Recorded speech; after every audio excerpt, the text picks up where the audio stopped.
इस कहानी की शुरुआत होती है कालाहारी डेजर्ट से। अफ्रीका में मौजूद ये रेगिस्तान दुनिया के सबसे सूखे जगहों में से एक है, लेकिन यहाँ साल में एक बार पहाड़ों से होकर एक फरिश्ता आता है और तब ये जगह स्वर्ग की तरह सुंदर हो जाता है। यहीं पर मौजूद है ओकेवेंगो डेल्टा, जो कई बार सूखता है और फिर दोबारा से हरियाली की चादर इसकी सुंदरता इसे लौटा देती है। ओकेवेंगो में होने वाले बदलावों से यहाँ का हर जानवर वाकिफ है और जीवन देने वाली इस ओकेवेंगो नदी पे हर कोई निर्भर है। पर इन सब में जो नदी के आने से सबसे ज्यादा खुश होता है और जिनके लिए पानी ही सब कुछ होता है, वो है कालाहारी के एलिफेंट्स। इसीलिए हरियाली का मौसम इनके लिए बहुत ज्यादा मायने रखता है। वैसे इन हाथियों की एक हंसती खेलती दुनिया भी होती है, जिसके बारे में बहुत कम ही लोग जानते हैं। तो चलिए मैं आपको मिलवाता हूँ कालाहारी के इन हाथियों से और हम साथ में चलते हैं इनके इस दुनिया में।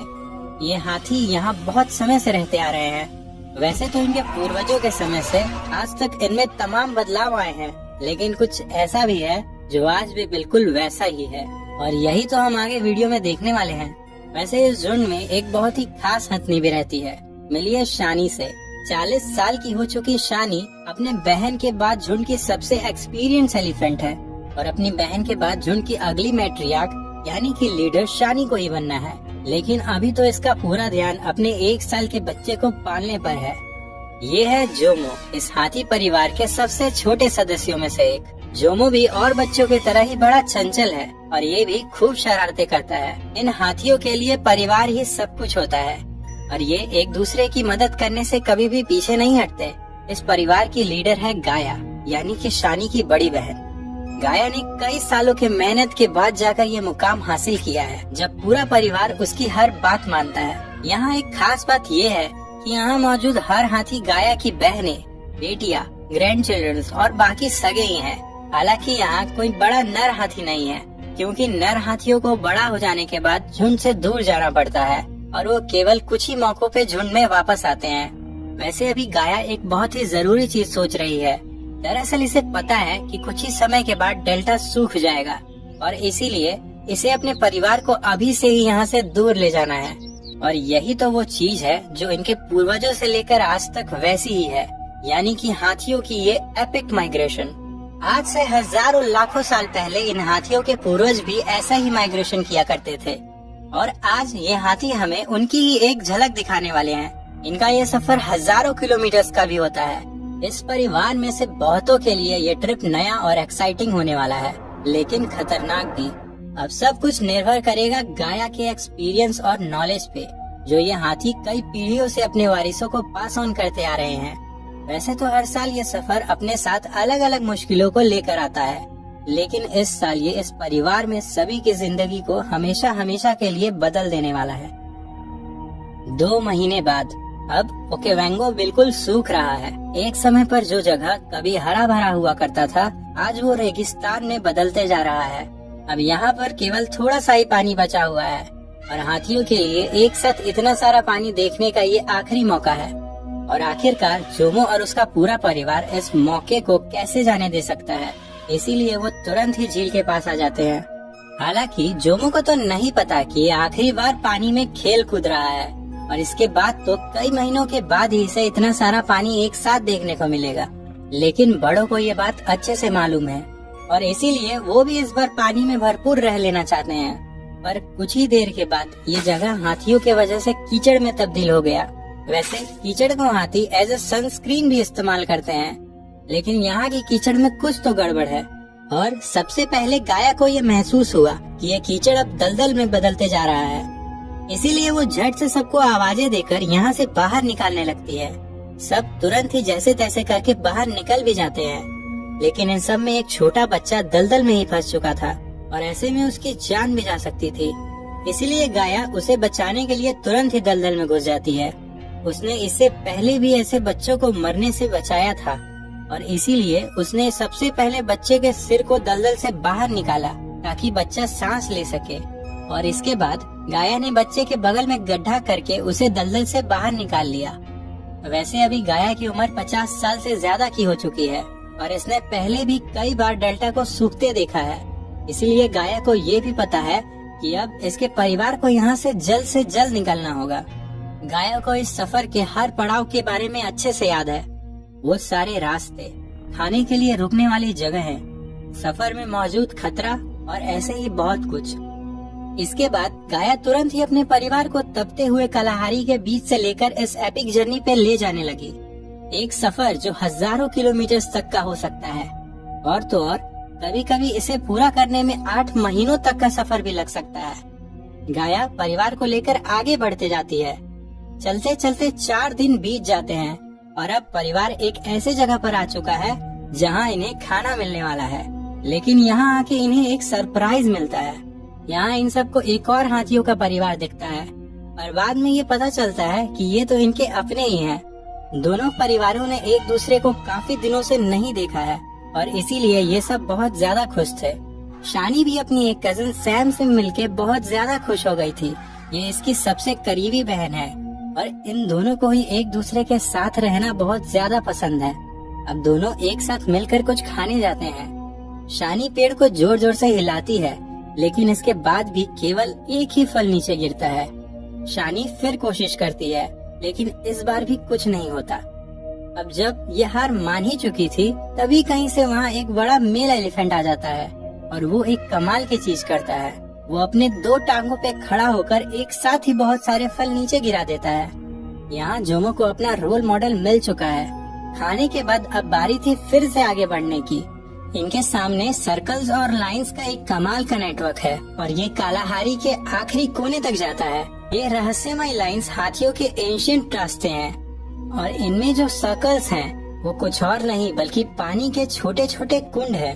हाथियों के लिए इनमें बहुत ज्यादा पानी भी नहीं होता है, पर इससे वो कम से कम अपनी प्यास तो बुझा ही सकते हैं। एक दिन के बाद जोमो का परिवार भी एक ऐसे ही पानी के कुंड के पास पहुंच जाता है। शानी और जोमो खुशी से दौड़ते दौड़ते कुंड के पास जाते हैं। लेकिन ये क्या, जब ये दोनों कुंड के पास पहुंचते हैं तब इन्होंने पाया कि इसमें तो पानी की एक बूंद भी नहीं है। अब शायद जोमो को कुछ और समय पानी के बिना ही रहना होगा। कुछ ही देर में शानी को हवा में एक जानी पहचानी सुगंध महसूस होती है। आगे पता चलता है कि ये एक मरे हुए एलिफेंट के हड्डियों की स्मेल थी। शानी और दूसरे हाथी तुरंत ही उसके पास गए और इन्होंने उस हाथी के लिए कुछ देर तक शोक भी मनाया। ये हाथी शायद पिछले साल यहाँ आया होगा और भूख और प्यास के कारण इसकी मौत हो गई।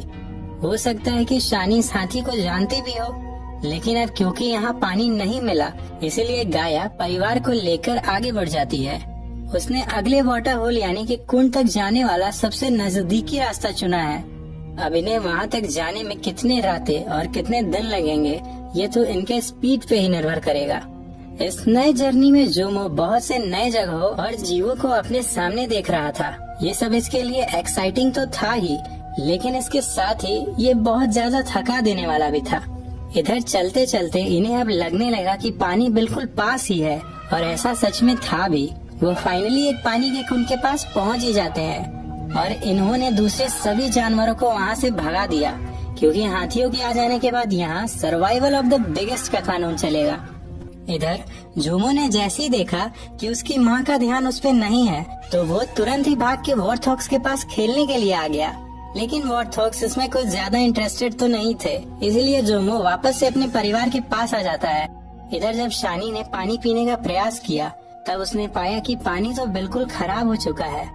पर खुशी की बात तो ये है कि पास ही मोपानी के वुडलैंड्स मौजूद हैं। ये हाथियों के सबसे पसंदीदा खानों में से एक है और इसमें काफी पानी भी होता है। सारा परिवार तुरंत उसे खाने में लग गया। वैसे ये एक दिन में 270 केजी तक खाना भी खा सकते हैं, लेकिन यहाँ इन्हें एक और जीव कड़ी टक्कर दे रहा है, मोपानी वॉर्म्स, जो अपने बॉडी वेट से 2 गुना एक ही दिन में खा सकते हैं। ये इतने खतरनाक इसलिए भी हैं क्योंकि ये 100 मीलों में फैले जंगल को भी तबाह कर देते हैं। इन्होंने हाथियों के खाने लायक कई पत्तों को पहले से ही खा लिया था, इसीलिए परिवार को और आगे बढ़ना पड़ता है। कुछ दूर जाने के बाद परिवार को एक बहुत बड़ा सा नमक का रेगिस्तान दिखा। इसे पार करना परिवार के लिए सबसे ज्यादा मुश्किल होगा, पर गाया ने यहाँ भी अपने परिवार के लिए खाना ढूंढ ही लिया। दरअसल यहाँ एक आइलैंड मौजूद है जिसमें बहुत सारे बैबॉब के पेड़ मौजूद हैं। इन पेड़ों में बहुत नमी होती है जो इन हाथियों की प्यास मिटाने के काम आती है। यहाँ शानी बच्चों के लिए पेड़ के बाहरी मजबूत छिलके को निकाल दे रही थी जिससे वो भी अपनी प्यास बुझा सके। देखते ही देखते रात हो गई और परिवार एक रात के लिए यहीं रुकने का मन बना लेता है। घने अंधेरे में इस आइलैंड के मिस्टीरियस जीव नजर आते हैं और जोमो और उसका पूरा परिवार चैन से सपने देखता है। फिर सुबह होने के बाद गाया परिवार को उठाती है और परिवार आगे बढ़ने के लिए तैयार हो जाता है। ये गर्मी और बढ़ने से पहले यहाँ से निकल जाना चाहते हैं, पर रेगिस्तान को तो कुछ और ही मंजूर है और रेगिस्तान में भयानक आंधी तूफान आ जाती है। अब परिवार के लिए आगे बढ़ना मुश्किल तो था, लेकिन इसके अलावा ये कुछ और कर भी नहीं सकते थे। जोमो छोटा है, इसीलिए इसे तूफान में चल पाने में सबसे ज्यादा परेशानी हो रही है, लेकिन शानी इसे कभी भी अकेला नहीं छोड़ती है और एक माँ होने के नाते वो जोमो की पूरी मदद करती है। कुछ देर बाद ये तूफान से निकल तो जाते हैं, लेकिन इस तूफान की वजह से ये सब बहुत ज्यादा थक जाते हैं। इसीलिए अब तो इन्हें खाने और पीने की सख्त जरूरत है। पर मुश्किल तो ये है कि इस तूफान में गाया रास्ता भटक चुकी है और तभी गाया को कुछ महसूस हुआ और कुछ ही देर में शानी को भी यही महसूस होता है। इनका पूरा परिवार दौड़ते हुए एक जगह पर जाने लगा, लेकिन ये क्या, गाया को ये तो लगा था ये आसपास पानी है, पर पानी इतनी गहरी खाई में जाने पर ही मिलेगा, ये तो इसने कभी सोचा ही नहीं था। अब जब ऐसा लगने ही लगा था कि अब इस परिवार का वजूद खतरे में है, तभी गाया को कोई जाना पहचाना जीव नजर आता है। ये है कोयलिया चिड़ियों का एक झुंड। गाया ने कई सालों पहले अपनी माँ को इनका पीछा करते हुए देखा था और इसीलिए अब गाया भी इनका पीछा करना शुरू कर देती है। और आखिरकार गाया ने जैसा सोचा था बिल्कुल वैसा ही हुआ। ये बर्ड्स इसे एक पानी के छोटे से कुंड के पास ले आते हैं। परिवार ने जैसे ही पानी देखा सब बहुत ज्यादा खुश हो गए और अपनी प्यास मिटाने लगे, लेकिन अभी सबका पेट भरा भी नहीं था। इससे पहले ही गाया सबको आगे बढ़ने को कह देती है। दरअसल वो इन बर्ड्स का अभी भी पीछा करना चाहती थी, क्योंकि इसे इस छोटे से कुंड से कहीं ज्यादा पानी की उम्मीद है। और गाया का सोचना सही भी है, क्योंकि ये बर्ड्स इन्हें ले जाने वाले हैं माइटी जाम्बेजी रिवर के किनारे पे। वहीं पे मौजूद है विक्टोरिया फॉल्स, मोसी ओयातुनिया, जिसका मतलब है द स्मोक दैट थंडर्स। इसके ऊपर एक जन्नत है जिसे गाया कई दिनों से ढूंढ रही है। पानी के साथ साथ यहाँ खाने की भी कोई कमी नहीं है, क्योंकि किनारे पे ही पाम ट्री से भरा आइलैंड भी मौजूद है, जो जोमो और इसके परिवार की भूख तो आराम से मिटा सकता है। कुछ देर के बाद पूरा परिवार वहाँ पहुँच भी जाता है और अब पानी को देखने के बाद इन्हें अपना भारी भरकम शरीर भी बहुत हल्का लगने लगता है। सबने न जाने कितने दिनों के बाद इतना सारा पानी देखा था। गाया अभी आइलैंड तक जाने के बारे में सोच रही है, लेकिन इससे पहले ये माइटी जाम्बेजी नदी से अपनी प्यास मिटाएगी, क्योंकि पिछले 2 महीनों से इन्होंने भरपेट पानी नहीं पिया है। वैसे आइलैंड तक जाने के लिए परिवार को नदी पार करना होगा, पर इसमें ढेर सारे खतरनाक क्रोकोडाइल्स भी हैं। पर इसके बाद भी गाया डिसाइड कर लेती है कि अब वो नदी से होकर आइलैंड तक जाएगी। धीरे धीरे एक एक करके पूरा परिवार किनारे पे उतरता है। क्रोकोडाइल्स की नजर भी इन पे जाती है, लेकिन गाया और शानी मिल के सभी बच्चों को मगरमच्छों से बचा लेते हैं और फिर जल्द ही परिवार मगरमच्छों के इलाके से बाहर निकल जाता है। दरअसल मगरमच्छ सबसे ज्यादा शिकार किनारे पे ही करते हैं, न कि गहरे पानी में। लेकिन आगे इनके साथ जो हुआ वो तो क्रोकोडाइल से भी ज्यादा डरावना था, क्योंकि आगे बढ़ते ही पानी बहुत ज्यादा गहरा होता गया और यहाँ आकर पानी का बहाव भी बहुत ज्यादा बढ़ चुका था। ऐसे में कई बार तो हाथी भी बहकर वाटरफॉल के नीचे गिर जाते हैं। यही डर गाया को अपने परिवार के लिए भी है और इसीलिए परिवार बहुत ही ध्यान से तैरते हुए आगे बढ़ने लगता है। हाथी कमाल के तैराक होते हैं और ये तैरते तैरते किनारे की तरफ पहुँच ही जाते हैं। खाना, पानी और सुरक्षा तीनों एक ही जगह पर, ये तो कमाल है। अब अगले कुछ महीनों तक ये परिवार यहीं रहेगा और तब तक में तो ओकेवेंगो फिर से हरा भरा हो ही जाएगा। ये है आइवरी पाम्स के पेड़ और इनमें लगे बेरीज पूरी तरह से पक चुके हैं और यही खाना होगा इस हाथी परिवार का। इनका पेड़ से बेरीज गिराने का अंदाज भी कमाल का है। अब अगले कुछ महीनों के लिए पूरा परिवार इसी आइलैंड में रहने वाला है। ये जगह सच में हाथियों के लिए किसी जन्नत से तो कम बिल्कुल भी नहीं है। जोमो का पूरा परिवार यहाँ बड़े आराम से रहता है, लेकिन यहाँ भी ये हमेशा के लिए तो नहीं रह सकते हैं, क्योंकि ये जगह भी एक दिन सूख जाएगा और तब इन सबको वापस अपने घर यानी कि ओकेवेंगो में लौटना होगा। इनके वापसी का सफर तो और भी ज्यादा खतरनाक होने वाला है, क्योंकि उस सफर में परिवार का सामना होने वाला है खतरनाक शेरों और चोर लकड़बग्घों से। तो इस वीडियो का लाइक टारगेट रखते हैं 300 लाइक्स।